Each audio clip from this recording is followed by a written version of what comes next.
मोहद्दीनगर के लोग सोए हुए नहीं है।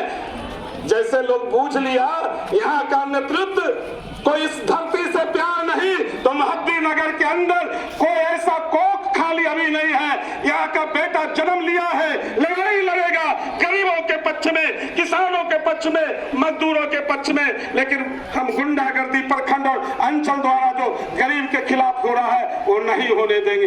हम कहने के लिए आए हैं कि अभी हमारा दलित बस्ती है, कारा हो, रमगामा हो, राजाजान हो, ऐसे इस अंचल के अंदर 28 से ऐसी गांव है। जब हमारी सर्वे में 28-29 गांव को अभी तक हमने जाना है। ये 28-29 गांव दलितों के गांव में आज तक सड़क नहीं गया। सरकार का कानून है कि दलित बस्ती तक सड़क संपर्क को भूमि अधिग्रहण करके उनको रास्ता देना। क्या कर रहे हो सीओ साहब, क्या कर रहे हो? आपको दलाली से फुर्सत नहीं होती क्या?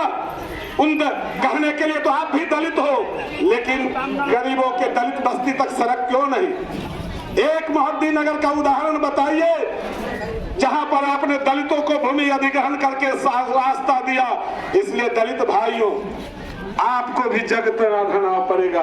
ये जो नेता हैं दिल्ली वाले, मोदी साहब का जो कमल का फूल दिखा के गरीबों को बलगड़ा रहे हैं, पूछिए मेरा रास्ता क्या हुआ? पूछिए मेरा जमीन कहाँ है?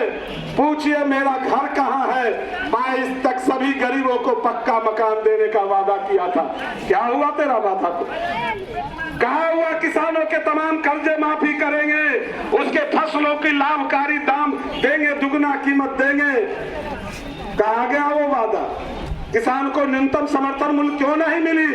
किसानों की कर्जा माफी क्यों नहीं हुआ?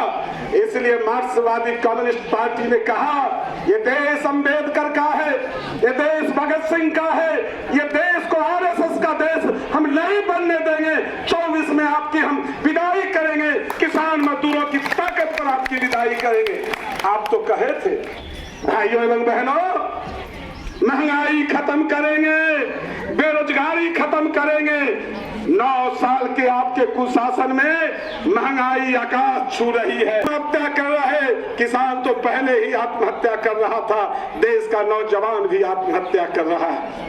देश के अंदर हिंदू और मुस्लिम के आधार पर लोगों में एकता को तोड़ करके हिंदुस्तान के संविधान को कमजोर करके नफरत की राजनीति कर रहे हैं। इसलिए संविधान बचाना और लोकतंत्र बचाना आज इस देश की सबसे ज्यादा जरूरी है। इसलिए मोहद्दीनगर के अंदर भी मार्क्सवादी कम्युनिस्ट पार्टी का एक एक कार्यकर्ता हम लड़ेंगे, लाठी खाएंगे, गोली खाएंगे, लेकिन इस संविधान को तोड़ने नहीं देंगे। लोकतंत्र हमारा है, लोकतंत्र को मजबूत करेंगे। हम मनुवादियों के विचारधारा के आधार पर मनुस्मृति का संविधान भारत की धरती पर लागू नहीं होना देना चाहेंगे। ये कैसा लोग है?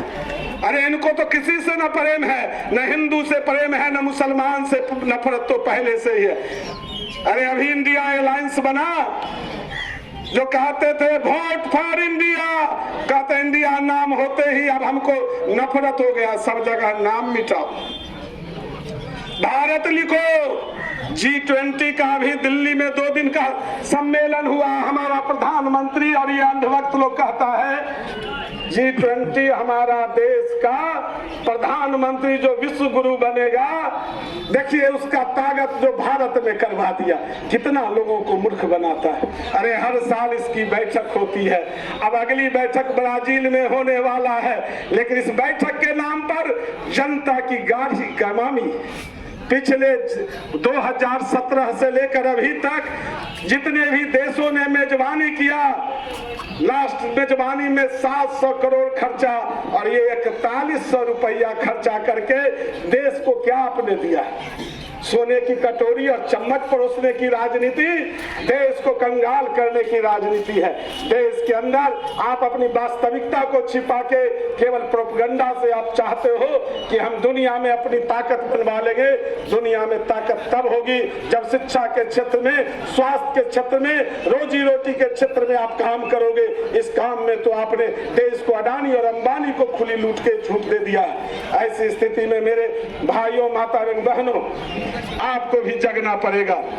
गांव के अंदर जो भी हमारे माता बहनें आए हैं, ये लड़ाई कोई छोटी मोटी नहीं। अगर ये पूछते हैं कि हम आज आए और अपना आवेदन दे दिए, बात खत्म हो गई, नहीं। आवेदन एक लड़ाई का पहली शुरुआत है। ये लड़ाई को जगा के रखना है। जब तक गरीबों का उसका जमीन पर कब्जा नहीं होगा, लड़ाई से हम पीछे नहीं हटेंगे। ये कहने के लिए आए, हम कहने के लिए आए हैं, किसानों का जब तक कर्जा माफ नहीं होगी, लड़ाई जारी रहेगा, लड़ाई जारी रहेगा। हमारा केरल के सरकार के तर्ज पर बिहार के भी बूढ़ा बूढ़ी विकलांग विधवा को 3000 पेंशन की लड़ाई हमारी जारी रहेगी। इसलिए किसान मजदूर भाइयों, माता एवं बहनों, गांव कस्बों में यही लाल झंडा की ताकत है जो गरीबों के लिए लड़ता है, कमजोर नहीं कर सकता। इसलिए लाल झंडे की लाली को बरकरार रखने के लिए किसान मजदूर, दलितों को, गरीबों को एकजुट होकर अपने अधिकार के लिए लड़ना पड़ेगा। आज लंबी लंबी राजनीति हो रही है। कोई लोग सड़क पर राजनीति कर रहे, कोई लोग NH पर राजनीति चाहते हैं। टारा लखनपुर पथ RWD रोड पर डेली एक्सीडेंट होता है। पैदल चलना बरसात में दूभर हो जाता।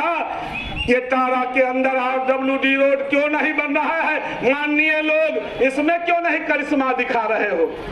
कोई कहता है फाइल जल गई हुई, नैनपुर का पुल का सवाल हो।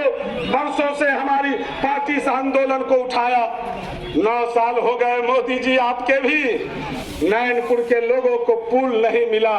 इसलिए हम कहने के लिए आए हैं कि नैनपुर के पुल का सवाल हो या टारा के अंदर RWD सड़क के निर्माण का सवाल हो,